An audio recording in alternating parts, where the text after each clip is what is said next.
IPL defending champion royal Challengers Bengaluru 6వ విజయాన్ని తన ఖాతాలో వేసుకుంది. ఢిల్లీ క్యాపిటల్స్ ను వారి సొంత గడ్డపైన 9 వికెట్ల తేడాతో చిత్తుగా ఓడించింది.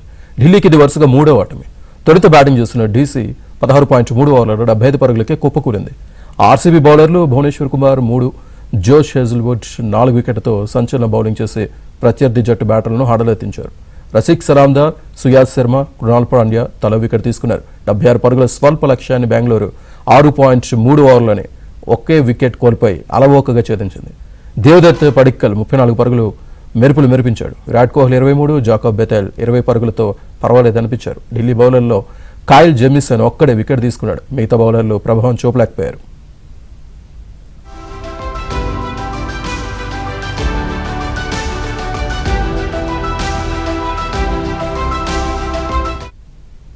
తొలుత బ్యాటింగ్ చేసిన ఢిల్లీ బ్యాటర్లలో 7వ స్థానంలో బ్యాటింగ్ దిగిన అభిషేక్ పొరైల్ 30 పరుగులు చేసి టాప్ స్కోరర్గా నిలిచాడు. డేవిడ్ మిల్లర్ 19, కైల్ జెమిసన్ 12 పరుగులు చేశారు.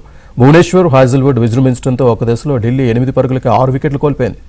సాహిల్ పరాక్, సమీర్ రిజ్వీ, అక్షర్ పటేల్ డకౌట్ కాగా ట్రిస్టన్ స్టెబ్స్ 5, కేఎల్ రాహుల్ 1, నితీష్ రాణా 1 పరుగులతో నిరాశపరిచారు.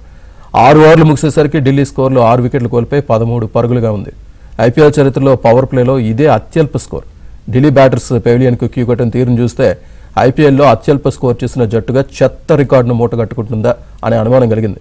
పవర్ ప్లే తర్వాత ఢిల్లీ బ్యాటర్లు కాస్త పుంజుకోవడంతో చెత్త రికార్డు నుంచి తప్పించుకుంది.